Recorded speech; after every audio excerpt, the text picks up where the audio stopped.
After 5 years of marriage, my husband filed for divorce without warning. Then I overheard how he used me to boost his career, so I took it all away.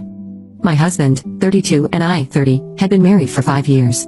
We dated for around 2 years, and when he proposed, I didn't hesitate. He was an actor back then, struggling to find work, while I worked as a surgeon, so I covered most of our living expenses. I was more than happy to support his dreams. He barely made half of what I did, only landing minor extra roles, but he never gave up. Just recently, he secured a small role in a major film, with about 10 to 15 minutes of screen time. This was huge for him, and I was thrilled, knowing how hard he'd worked. But a few days ago, everything fell apart when, out of nowhere, he served me with divorce papers. I was blindsided. He seemed perfectly content with our life, and so was I. He told me he no longer felt the same way and needed to focus on his career as it finally started taking off. He wanted a fresh start and saw me as part of his past that he needed to let go of. I was devastated, especially after everything I'd done for him and all the sacrifices I'd made.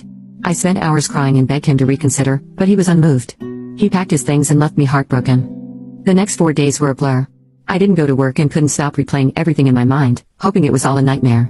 Then, out of the blue, he called to ask if I could drop off some formal clothes at his friend's place, where he was staying before an important meeting. I agreed, seeing this as a chance to see him and maybe convince him to reconsider. When I arrived, I overheard him and his friend talking. His friend asked why he'd even married me if he hadn't intended to stay, and I couldn't help but listen. My husband let out a laugh and admitted he'd married me solely to advance his career. There was no love, only ambition. He cheated on me numerous times with women he met on set or at parties. I held my breath, stunned, as he explained how he targeted me after hearing from a mutual friend that I was the daughter of a well-known dentist. My dad's client list included a highly influential actor, and my husband saw a connection through me as his only hope. He pretended to love me for years, just biding his time until he could get close to this client. Finally, he managed to meet him at my dad's 50th wedding anniversary party 5 months ago. My dad's client stayed briefly, but, in that time, my husband managed to make an impression and exchanged numbers. That contact led him to the role he'd just landed. I realized that every moment of our 5 years together had been built on manipulation, and my heart shattered all over again. But something else clicked too. I'd been the reason he got this role, and now I was going to make sure he lost it. After that revelation, I drove home and took time to cool down, but I knew exactly what to do. I called my dad's client and explained everything, how my husband had used me, cheated on me, and leveraged our connections to advance his career. I asked him to pull whatever strings he could to have my husband removed from the project. After a moment's silence, he agreed to help. Later that night, I got a flood of frantic calls from my husband, which confirmed that his role had already been pulled. I turned my phone off, knowing I'd sleep soundly for the first time in days. The next morning, he was outside my door, shouting for me to let him in. After ignoring him for a while, I eventually opened the door. He fell to his knees, crying and begging for another chance, saying I was the only one he truly loved. But by then, I saw him for who he truly was, a skilled actor, just not on screen. I asked him with mock concern how his film role was going, and his face dropped as he realized what I'd done. Once he realized I was the reason he lost his big role, he completely lost it, screaming at me that I'd ruined his life and that I'd pay for it. I wasn't holding back either. I yelled right back, telling him he'd wasted 5 years of my life and deserved far worse. We went back and forth for a few minutes, but eventually, he broke down, realizing that all the yelling in the world couldn't undo what he'd lost, his shot at fame and the comfortable life I'd provided. He had no one to blame but himself. Part of me almost pitied him, but that faded fast when, through his tears, he warned me he'd make sure I'd end up with nothing after the divorce. The moment he said that, any sympathy I felt disappeared, and I told him in no uncertain terms to get out. He stormed off, cursing under his breath. I ended up skipping work again, still reeling from everything that had happened. I felt like I needed a day to gather my thoughts and just breathe. Ida for sabotaging his career right before it took off after finding out he used and cheated on me for years. Update 1. I finally opened up to friends and family about the divorce, and they were as shocked as I was when I first learned he wanted to leave. After I told them what I overheard at his friend's place, they were disgusted and told me that my response barely scratched the surface of what he deserved. My dad, especially, was livid. He couldn't believe his son-in-law had manipulated both of us to get ahead. He was ready to confront him, but I convinced him to let it go. Thankfully, everyone seems to agree that my actions were justified. My husband destroyed any trust I had, not just in him but in marriage itself, so I felt he deserved the consequences. If he poured years into his career, then I had put years and significant resources into our marriage, only for him to tear it apart.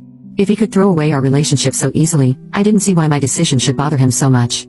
Now, he's obsessed with the idea that I robbed him of his chance and constantly messages me, begging me to reverse what I said and somehow salvage his role. I've blocked every account he's created, though he seems desperate enough to keep making new ones. I'm considering deactivating my social media entirely, hoping he'll eventually accept that this chapter of his life is closed for good. Update 2. Since I blocked him on social media and deactivated my account a few days ago, the calls started. It's been non-stop, with about 70 to 80 spam calls coming in from different numbers, which is wearing my patience thin. I don't know how he's managing this, but I'm certain it's him. I tried reaching out to tell him that this harassment was only going to affect him negatively in the divorce, but he flat out denied any involvement. I could hear the lie in his voice, but he kept up the charade, insisting he had nothing to do with it. Toward the end of our call, he hinted that maybe the calls would stop if I somehow made things right with his role. That was the final straw. I yelled at him, cursed him out, then immediately turned my phone off. For now, I'm only online through my laptop until I can get a new number. Once I do, I'll be entirely unreachable for him, and that's the only relief I'm holding on to. As for the divorce, it's clear to everyone by now that I won't be fighting it. We're scheduled for court soon, and I don't get why he's choosing to act out knowing we're supposed to finalize things in a few days. Lucky for him, I have no intention of retaliating beyond what I've done. I've made my point, and now, I just want to let it go. Lingering on this won't help me heal, so I'm focusing on moving forward. Whatever happens to him, whether he succeeds or fails, I couldn't care less. I'm ready to put all of this behind me. Update 3. With our court appearance set for the day after tomorrow, I thought I'd finally managed to cut off my husband entirely. I had changed my number, deactivated all social media, and felt I'd secured some peace. But clearly, I underestimated just how unhinged he could be. Last evening, as I was heading to my car, he appeared out of nowhere and climbed into the passenger seat beside me. Before I could even process what was happening, he locked the doors from the inside. When it hit me that I was trapped, I reached for my pepper spray in my purse, but he beat me to it and tossed my bag into the back seat. He spoke calmly, eerily so, saying he didn't want much from me, just for me to retract what I told my dad's client and help him reclaim his role. I agreed, hoping he'd let his guard down, and asked for my purse to get my phone. Fortunately, he handed it over. The moment he did, I emptied nearly half the pepper spray canister into his face. My eyes stung too, but his reaction was far worse, as he coughed and sputtered uncontrollably. I unlocked the doors, shoved him out, and sped off, leaving him writhing on the ground. Only a short distance from work, I had to stop. I could barely see, and it wasn't safe to drive. Thankfully, a cab driver noticed my distress, and after hearing a bit of what happened, he took me straight to the nearest police station. The next couple of hours are a bit of a blur. I was shaken, but by the end of the night, he'd been arrested. Unable to flee due to the pepper spray, they found him right where I left him, with a red, swollen face. I'll admit, seeing him in pain brought me a bit of relief. After pressing charges, I went to my parents' place instead of heading home. I didn't feel safe being alone. My parents have been incredibly supportive, taking care of me like I'm their child again, and it's given me some comfort. My dad is determined to ensure he faces real consequences this time, and I'm not stopping him. Some people need a lesson in respecting boundaries. Update 4. It's been a few weeks, and I finally have some closure. My husband was sentenced to 3 months in prison, with a hefty fine added on. I'd hoped for a longer sentence, but this feels like justice. As for the divorce, we managed to fast-track it under the circumstances, so it's wrapping up much sooner than typical cases. He'll also receive no compensation, which is a huge relief. To make sure he can't track me down in the future, I've sold my house and my car, erasing the last ties he had to me. I'm now working at a better hospital closer to my parents, where I'm currently staying. Even though he's behind bars, my parents are adamant about me staying with them, which I appreciate more than I'd expected. I haven't fully moved past what happened, but I'm in therapy, slowly working through the emotional aftermath. It's strange, I sometimes catch myself looking back at our time together and questioning how much of it was real. But whenever I start to dwell on it, I remind myself of his betrayal in that day in the parking lot. It brings me back to the present. I'm taking things day by day, focusing on healing, even if it takes time. That future where I've left all of this behind can't come soon enough, and I know I'll get there eventually.